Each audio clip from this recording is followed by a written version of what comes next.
오늘 이 시간은 사람마다 꽃피는 시기가 다르다라는 제목으로 함께 말씀을 나누도록 하겠습니다. 저도 여러분도 우리 모두의 한 가지 공통점이 있다면 사람은 누구나 마음속에 기대를 가지고 살아가고 있습니다. 2020년을 살고 나면 2021년에 대한 기대를 하게 되죠. 중학생을 이제 그 3년 동안 이제 살아가고 나면 고등학생으로서 내가 어떻게 살지를 또 기대하게 됩니다. 근데 목사님도 45년 정도 살다 보니까 참 안타까운 게 우리의 삶이라는 게 기대대로 잘 될까요? 안 될까요? 잘 안 돼요.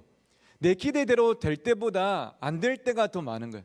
내가 이번 방학 때는 꼭 다이어트에 성공할 거야. 잘 안 돼요. 내가 내년에 중3이 되면 난 더 열심히 공부해서 성적 올릴 거야. 안 될 때가 있어서 속상할 때가 많습니다. 내년에는 코로나가 끝나고 마스크를 벗고 학교에 다녔으면 좋겠어. 꼭 그렇게 되었으면 좋겠지만 안 될 가능성도 또 많은 것 같아요. 내가 내년에는 게임이든 나쁜 습관이든 다 끊고 내가 새롭게 한번 시작해보고 싶어. 정말로 좋은 기대지만 기대대로 안 될 때가 있어서 우리가 속상하고 힘든 거죠. 제가 예전에 여러분 용인이라고 아시죠? 용인하면 어디가 제일 먼저 생각나시는가요? 에버랜드 근처에 있는 향상교회에서 여러분 같은 10대들을 제가 한 5년 동안 담당했었는데 교회에서 수련을 할 때였습니다. 밤에 이제 같이 설교 듣고 기도회를 하잖아요. 기도회를 하는데 제가 아이들을 찾아가서 한 명씩 이렇게 손을 얹고 기도해 주고 있는데 누가 제 뒤에 오더니 제 이 어깨를 기도회 시간에 툭툭 치는 거예요. 이게 뭐지? 싶어서 쳐다보니까 고등학생 2학년 남학생이 이렇게 가만히 서 있는 거 제 앞에. 그 제가 야 왜? 물어보니까 얘가 갑자기 대답은 안 하고 제 앞에서 얘가 갑자기 폭풍 오일을 시작하는 거야. 이게 뭐지? 제가 조금 놀래가지고 야, 니 왜 우는데? 하니까 얘가 또 대답을 안 하고 호주머니에 손을 넣더니 뭘 꺼냈냐면 말보로라는 담배를 꺼내는 거야. 수련회. 그리고 이 담배를 꺼내가지고 저한테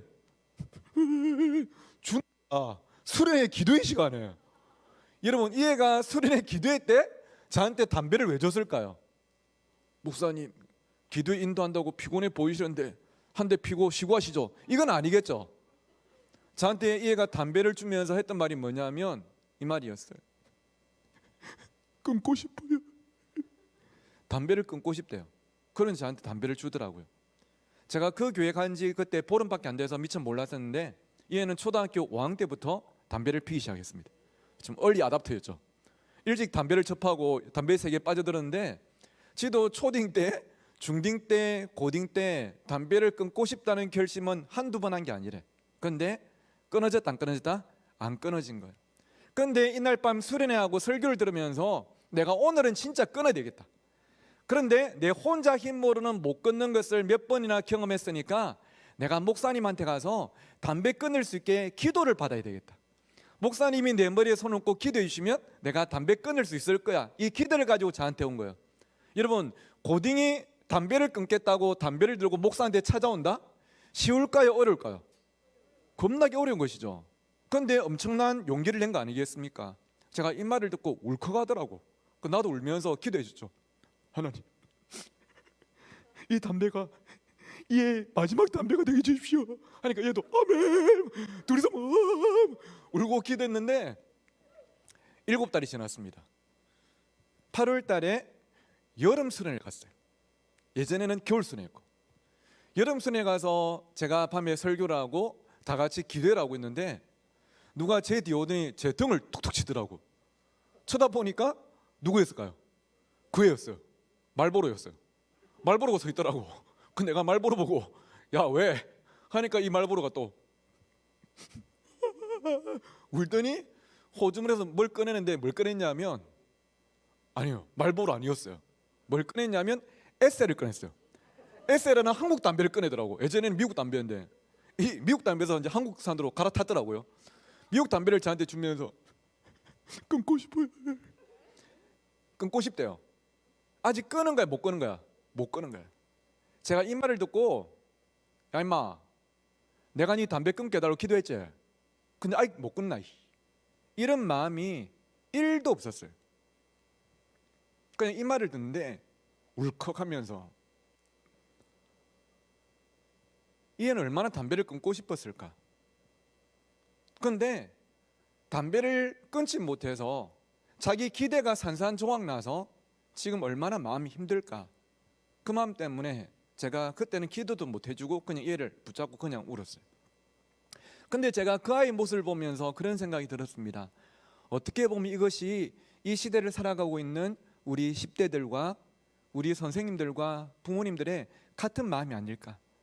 내가 기대를 안 했으면 모르겠지만 기대를 했음에도 불구하고 그 기대대로 내가 살지 못함을 바라볼 때에 내 성적과 인간관계와 습관과 삶이 여전히 변화 없이 살아감을 바라볼 때 얼마나 그게 속이 상할까, 그런 생각을 하게 되었습니다.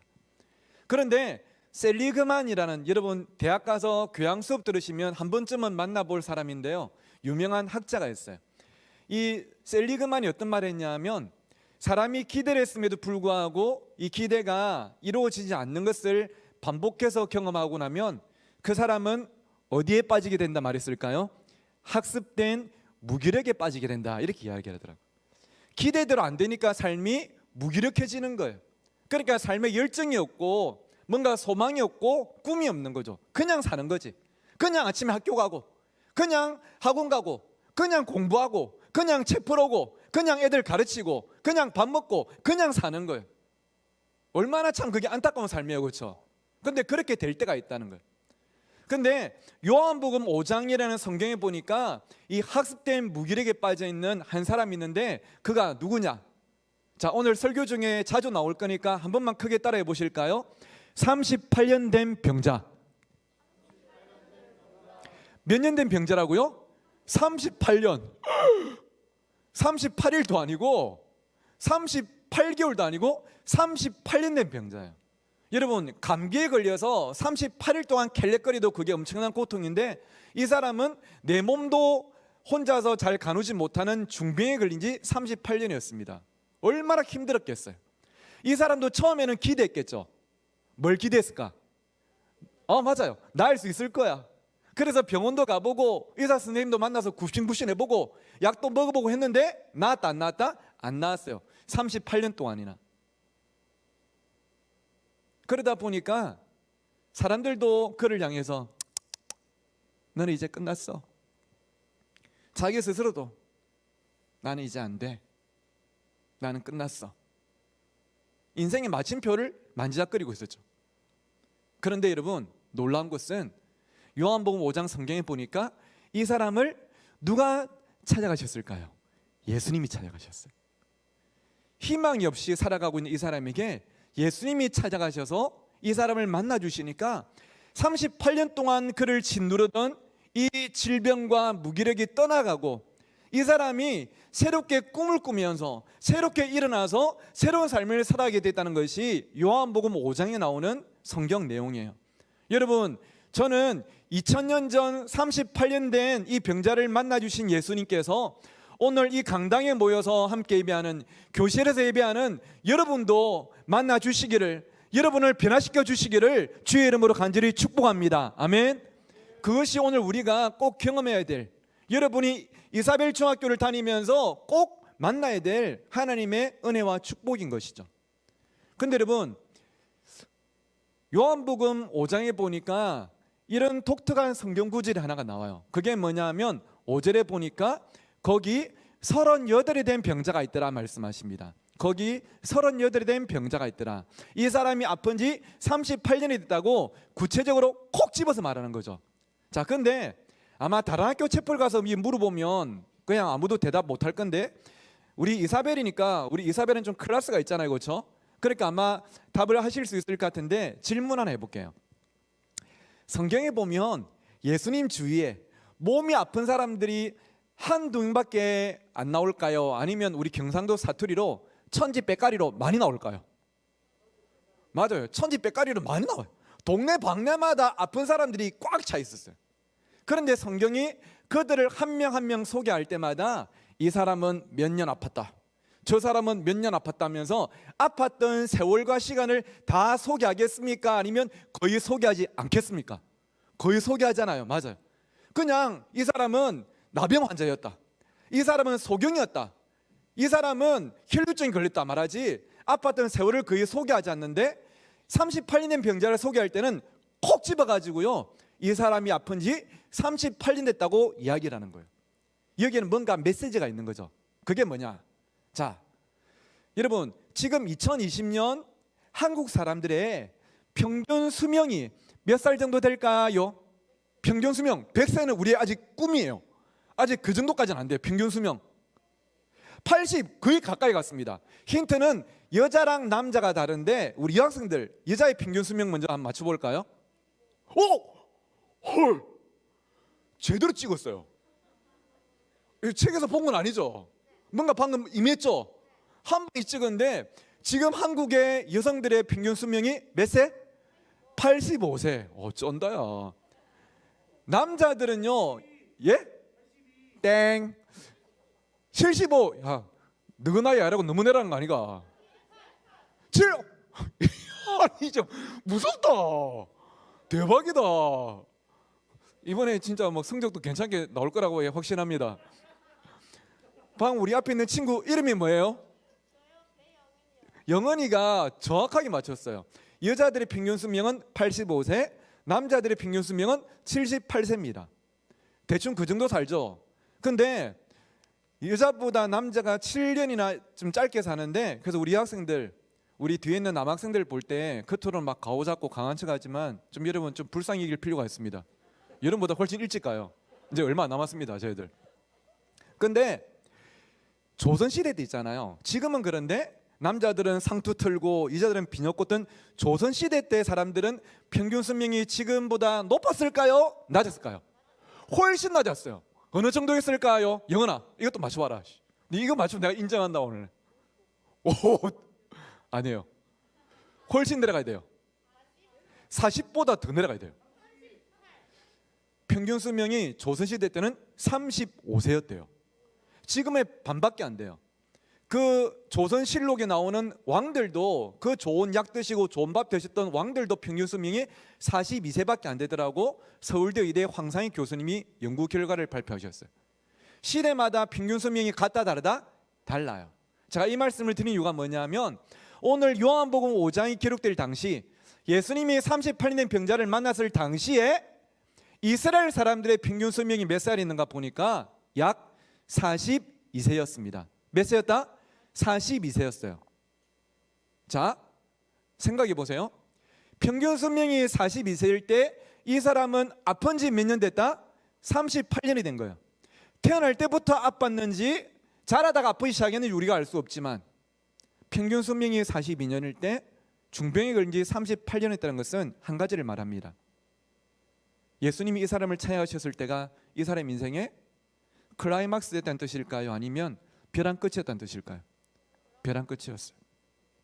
나이도 건강도 자신감도 모든 게 이제는 마침표를 찍을 수밖에 없는 그때였는데 꽃 피워보지도 못하고 끝날 거라 생각했는데 놀랍게도 예수님이 이 사람을 만나주시니까 그 벼랑 끝에서 마침표를 찍을 그 순간에 그가 인생의 꽃을 피우면서 우리에게 New Start, 이 Begin Again의 꿈을 다시 한 번 더 심어주는 건 아니겠습니까? 끝날 줄 알았던 이 사람도 새롭게 시작할 수 있다는 것을 우리에게 보여주고 있는 거죠. 여러분, 꽃도 마찬가지예요. 꽃도 다 같은 꽃이지만 꽃 피는 시기가 같다 다르다? 다 달라요. 앞에 있는 이 사진을 보시면요, 여러분 작아서 좀 잘 보이실지 모르겠는데 이 사진의 왼쪽은 저고요. 이제 오른쪽에 있는 아이랑 뒤에 있는 아이는 제가 담당했던 향상교회 고등부 아이들이었습니다. 근데 여러분 딱 이 사진을 보시면 어디서 찍은 사진 같아요? 찬입니다. 근데 이날이 어떤 날이냐면 제 오른쪽에 앉아있는 이 아이가 성훈이라는 친구인데요, 이 애가 만 18세 고3이 되자마자 수능 준비에 돌입한 게 아니라 이 애가 무슨 시험을 준비했을까요? 운전면허 시험을 준비했어요. 만 18세가 되자마자 얘가 생일이 1월 달이었거든요. 바로 운전면허를 한 방에 따버렸어요. 그리고 사진 속의 이날은 엄마 차를 처음으로 교회에 끌고 온 날이었습니다. 그러더니 저한테 목사님, 제가 올해 운전도 하고 11월 달에 수능도 쳐야 되는데 수능 치기 전에 사고 나서 죽지 않게 목사님 기도 한번 해주세요. 그리고 제가 운전할 테니까 목사님 옆에 앉으셔가지고 우리 동네 한 바퀴 돌아요 그러더라고요. 진짜 돌겠더라고. 그래가지고 혼자 가기 너무 내가 좀 쫄아가지고 차양팀 애들 불러가지고 야 같이 가자 해가지고 같이 이제 차 타고 한 바퀴 돌았던 날인데요. 만 18세에 여러분 또래 때 한 방에 운전면허를 딴 애도 있다 없다?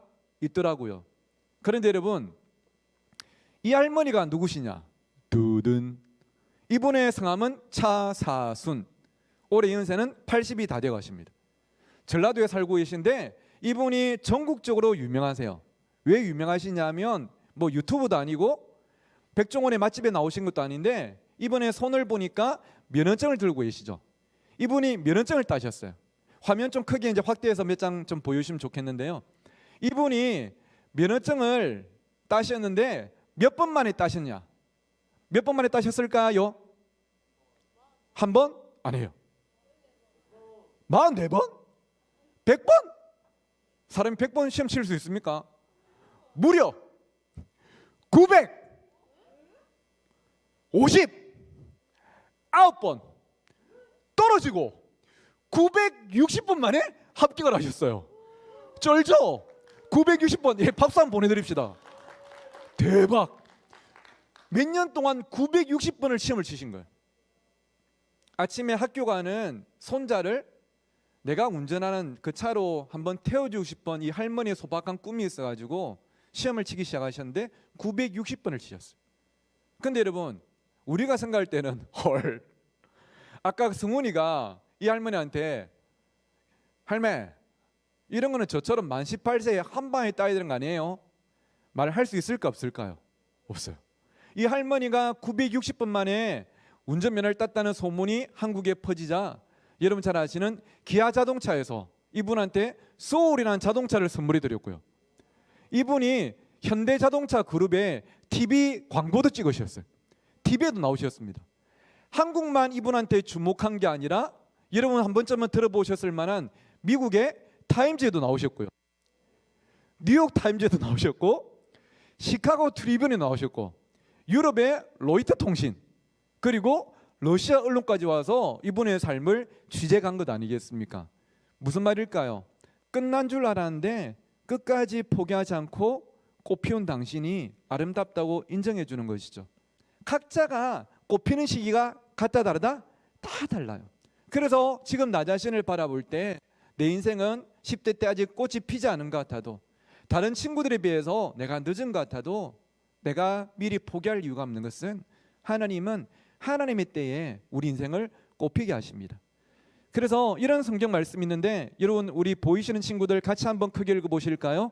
시작.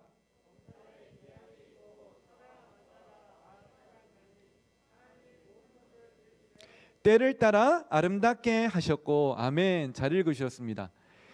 범사에 기한이 있고 천하만사가 다 때가 있나니. 자 한번 따라합시다. 때가 있다. 하나님의 때가 있어요. 하나님의 타이밍이 있다는 거예요. 여러분 모두를 향한 하나님의 특별한 타이밍이 있다는 거예요. 그때 하나님은 우리 인생을 꽃피게 하십니다. 목사님이 한 분을 소개하고 오늘 설교를 마치려고 합니다.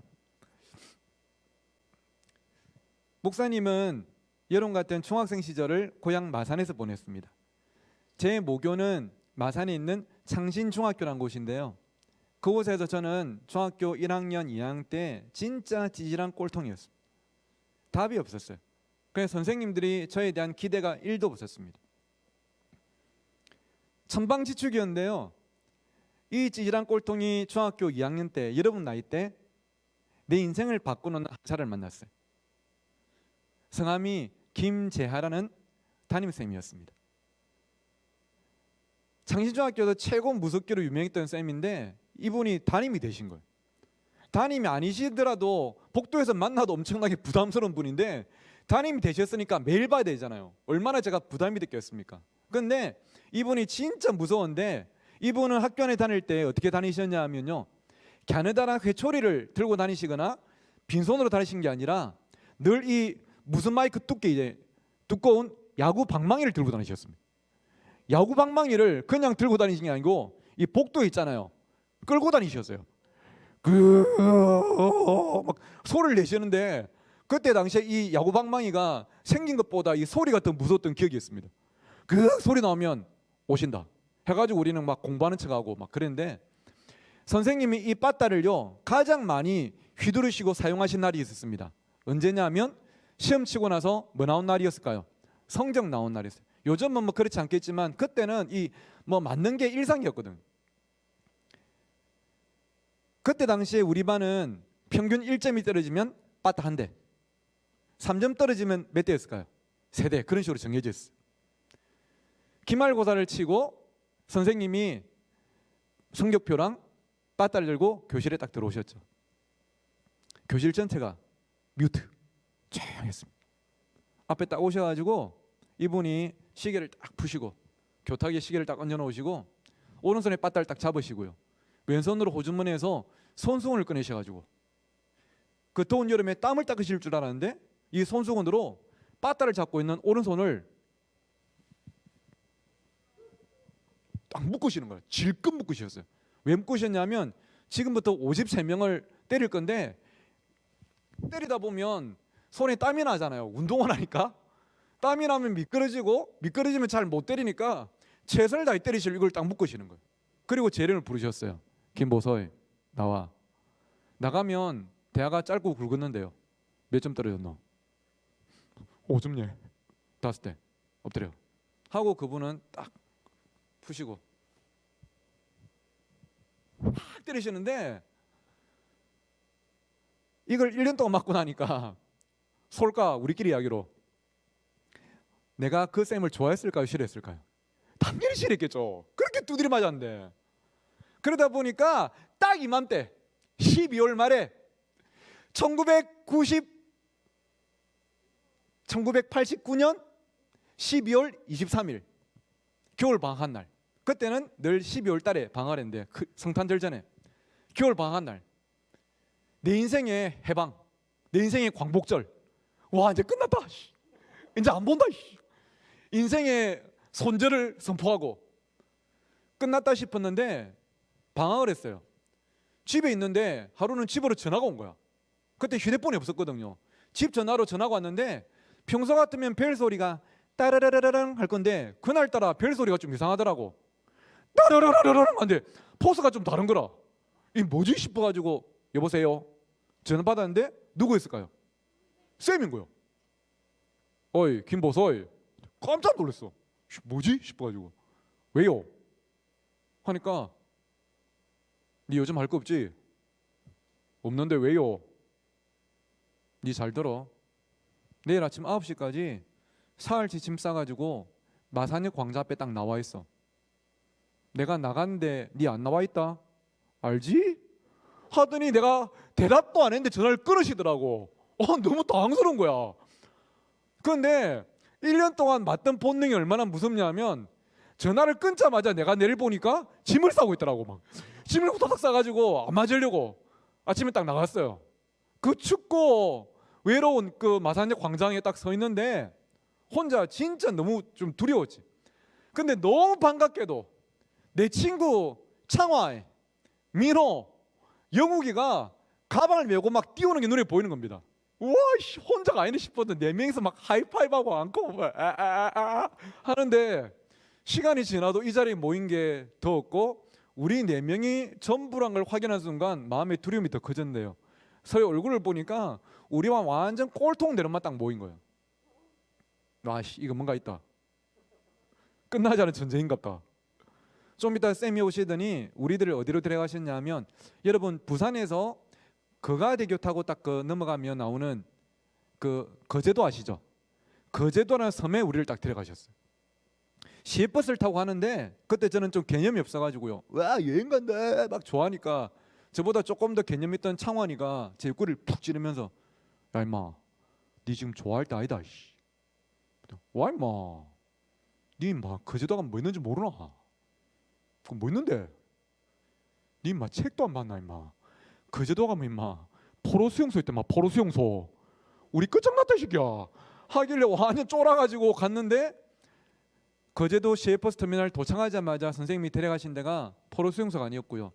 거제도에 가니까 해금강이라는 정말 아름다운 강이 있더라고요. 해금강에서 매표소에 돈을 내시고 우리 4명을 유람선을 태우셨어요. 유람선을 타고 행을 한 바퀴 쭉 도는데 우리 내놈이 막 우와 지기네 하니까 쌤 하신 말씀이 얘들아 너희들이 한자로 풀을 청자를 쓰는 청소년들인데 맨날 오락실의 화면만 보지 말고 만화책만 보지 말고 이렇게 말 그대로 푸른 자연도 봐야 청소년 아니겠냐 하면서 이렇게 구경을 시켜주셨어요. 사진을 찍어주셨고요. 배에서 내리자마자 이 본능에 충실한 놈들이 쌤 배고파요 하니까 예약해 놓으신 식당에 들어가시는데 가보니까 횟집이었어요. 지금도 그렇지만 당시에도 회가 가격이 쌌을까요? 비쌌을까요? 비쌌어요. 그 비싼 회를 사주시면서 쌤이 절대로 하지 말아야 될 말씀을 우리들한테 해버리셨어. 얘들아 마음껏 먹어라. 이 말씀이 끝나자마자 진짜지 해가지고 아줌마 추가요. 누가 보면 공깃밥 추가하듯이 모든 회를 추가해가지고 막 초목초목 엄청나게 먹었어요. 돈이 장난하게 나갔죠. 소화시킨다고 한 바퀴 걷다가 숙소에 갔더니 돈이 2배로 들면도 불구하고 방을 2개를 잡아 놓으신 거예요. 우리한테 큰 방을 주시고 선생님이 작은 방에 주무시면서 여행 왔는데 눈치 보지 말고 마음껏 편하게 놀고 이야기하다가 자라고 방을 따로 주셨어요. 그때는 몰랐는데요. 나이가 조금 더 들어서 알게 된 사실이 사흘 동안 선생님이 그렇게 쓰셨던 돈이 한두 푼이 아니었거든요. 자비에, 밥값에, 숙박료에, 입장료에 그 모든 돈들이 학교에서 나온 공금이 아니었고 누구 돈이었을까요? 선생님 사비였더라고요. 나중에 자라서 알게 됐어요. 그 다음날 아침에는 선생님이 창신중학교에 부임하기 전에 근무하셨던 거제중학교 우리를 데려가셨습니다. 가니까 방학이다 보니까 애들도 없고 쌤들 중에서도 당직 서는 쌤만 계셨는데 그 당직 쌤이 김재 쌤 알아보시고 어이 김 선생 하고 인사하고 나오시니까 우리를 졸졸이 줄을 세우시더니 소개하시기를 선생님 이 말 것들요 진짜 꼴통입니다. 제가 이 학교에 전학 보내려고 겨우 꼬셔가지고 데려왔습니다. 이 멘트를 치실 줄 알았는데 하시는 말씀이 선생님 이 말 것들 제가 최고로 사랑하고 최고로 기대하는 제 제자들입니다. 하니까 그 당직쌤이 우리를 한 명씩 안아주시면서 아이고 새끼들 많이 맞았겠네 그러시더라고요. 보니까 거기서 또 전적이 화려하시더라고요. 학교를 한 바퀴 둘러보고 남은 이틀 동안 바람의 언덕, 몽돌 해수욕장, 예전에 그 충무에 있던 해저 터널 좋은 곳들 다 가보고 끼니 때마다 해물탕에 멍게 비빔밥에 충무 김밥에 진짜 천국 같은 예전에 없던 사흘을 보냈어요. 그리고 마산으로 돌아오는데 이 내놈의 머릿속에 궁금한 게 한 가지가 있는 거예요. 한 글자라면 뭐가 궁금했을까요? 왜? 맞아요. 왜 이러지 우리한테? 우리한테 왜 이렇게 잘해주지? 아무리 생각해봐도 답이 1도 안 나와. 우리는 모험생도 아니었고 부모님들이 학교에 찾아와가지고 쌤한테 쌤 우리 보석이 좀 잘 봐져 있어 이런 애들도 아니었어요. 왜냐하면 부모님들 이미 다 포기하셨으니까. 그렇게 하실 이유가 전혀 없는데 너무 잘해주시니까 우리가 이해가 안 되는 거지. 마산으로 돌아오는 그 시외버스 안에서 제일 뒤에 5자리에 5명이 같이 앉았는데요. 선생님이 가운데 앉으시고 양쪽에 우리를 2명씩 앉히시고 거기서 우리들의 여러분 또래의 남학생 4명의 인생을 바꾸는 말씀을 시작하셨습니다. 보성아, 창하나, 영우가, 민호야 이름 부르시더니 너가 지난 2학년 2학기 영어 성적 몇 점이었노? 30점이야. 맞지? 수학은 몇 점이었노? 20점이야. 쌤 알면서 왜 물어봅니까? 이게 당시 4명의 여러분 또래의 4명의 평균 성적이었어요.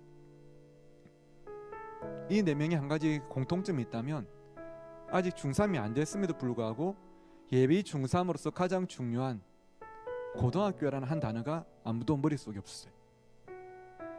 그냥 억지로 중학교를 다니고 있었고 억지로 그냥 살고 있었죠. 희망이라는 게 없었어요. 야, 그 정도 성적이면 집에 부모님도 너희들 거의 다 포기하셨겠네 하니까 창한이가 해맑게 웃으면서 예. 영우가, 학교 선생님들도 미안하지만 너희들은 거의 다 손 놓으신 거 알지? 영욱이도 멋쩍은 듯이 예. 옆에 민호도 남아있는데 선생님 저를 딱 쳐다보시더니 제일 기분 나쁜 질문 하시더라고요. 보성아, 하나만 더 묻자. 솔직히 니도 네 자신을 포기했지? 아씨, 기분 나쁜 거예요. 그 나한테 제일 기분 나쁜 걸 물어오길래 제가 눈을 부릅뜨고, 지금도 작지만 그땐 제가 체중이 지금보다 25kg 더 나갔을 때거든요. 88kg 나갔는데 그 살 때문에 더 작은 눈을 부릅뜨면서 예, 반 한 끼 가져간 눈으로 어쩌라고, 이런 마음으로 예 대답하라는데요. 갑자기 이 두 눈에서 눈물이 활칵 쏟아지는데 주체가 안 돼요. 죽어도 인정하기 싫었지만 인정할 수밖에 없는 사실이 나도 나를 포기했다는 사실이었으니까 부인할 수가 없는 눈물이 쏟아지는데요. 선생님이 저한테 손송을 주시면서 하셨던 말씀이 지금도 잊을 수가 없어요. 집에 부모님도 학교 선생님도 심지어 너희들 자신도 너희들 포기했겠지만 얘들아, 선생님은 너희들 끝까지 포기 안 한대. 한번 내 제자는 끝까지 내 제자이기 때문에 내가 너희들을 포기할 수가 없다. 너희들이 중학교 2년 동안 공부를 안 했더라도 다행히 중3 1년 남아있으니까 공부 한번 해보자고. 내가 너희들 옆에서 도와줄 테니까 1년만 공부해보자고. 그러면 너희들도 고등학교도 갈 수 있고 대학이란 데도 갈 수 있고 꿈이란 것도 이룰 수 있을 거니까 1년만 한번 해보자고 하면서 손가락을 내미셨는데요. 이 뭐 하자는 걸까요? 약속하자, 약속하고 공부하자 뜻인데 처음에는 아무도 손을 안 내밀었어요. 왜냐면 이거는 손가락 내민다고 될 일 아닌 걸 알거든요. 근데 잠시 내 4명이 손가락을 내밀고 5명이서 펑펑 울었던 그날이 지금도 기억이 납니다. 그때부터 공부를 시작했어요. 어느 정도로 열심히 공부했냐면, 여러분 제 말을 못 믿으시겠으면 어디 목사가 구라치고 있어 하면서 못 믿으시겠으면 나중에 휴대폰 이름 가지고 있을 때 전화 한번 해보세요. 05-25-657을 전화하시면 저희 아버지나 어머니가 받으실 겁니다. 진짜인지 구라인지 한번 물어보세요. 그때부터 아침에 해가 뜨기도 전에 아침 6시 전에 학교에 도착해가지고 엄마 차를 타고 와서 불을 켜고 공부를 시작했고요. 저녁 때 6시 애들 다 집에 가고 나면 밤 12시까지 남아서 공부를 했어요. 불을 끄고 엄마 차를 타고 집에 왔습니다. 4명이서 이렇게 함께 공부를 했고, 이 김자 선생님께서 일주일에 월, 수, 금, 사흘은 퇴근도 안 하시고 꼭 남으셔서 밤 12시까지 우리 공부를 도와주셨고요. 포기하지 말라고 격려해 주시고, 이것들 또 배고프면 공부 모시고 도망갈까 봐 학교에 밑에 있는 분식집에서 돌솥 비빔밥에 오므라이스에 순두부찌개 밥도 사주시고 그렇게 1년을 함께 동행해 주셨어요. 그리고 두둔 12월 달에 드디어 마산 인문계 고등학교 연합고사 시험을 쳤는데, 아마 우리 목사님의 선생님들 다 기억하시겠지만 그때 당시에 각 지역이나 도시별로 이 커트라인, 합격 커트라인 점수가 다 달랐습니다. 200점 만점이었는데요.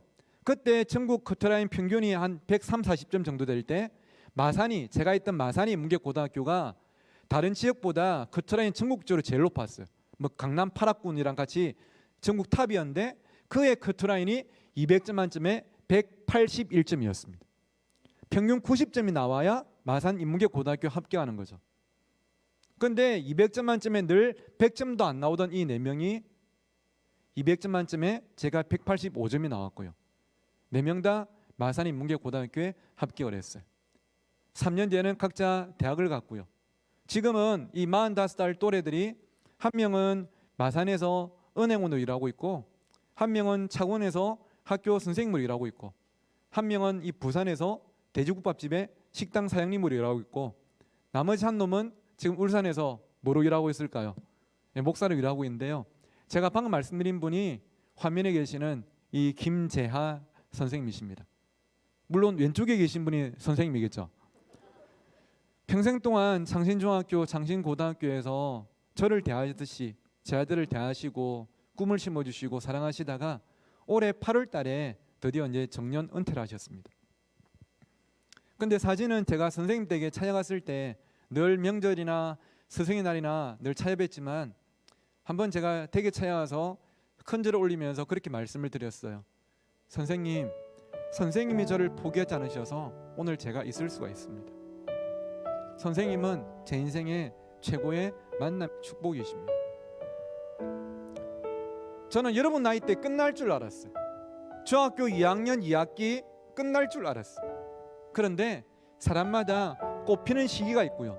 누구를 만나에 따라서 인생이 달라지더라고요. 저는 사랑하는 이사벨 여러분이 예수 그리스도를 이 38년 병자처럼 만남을 통해서 여러분 인생에 꽃이 피는 2020년과 2021년에 꼭 되기를 주의 이름으로 축복합니다. 아직 나 자신을 바라볼 때 소망이 없습니까? 절대 포기하지 마십시오. 하나님께서 여러분을 하나님의 때에 꽃피게 하실 줄 믿습니다.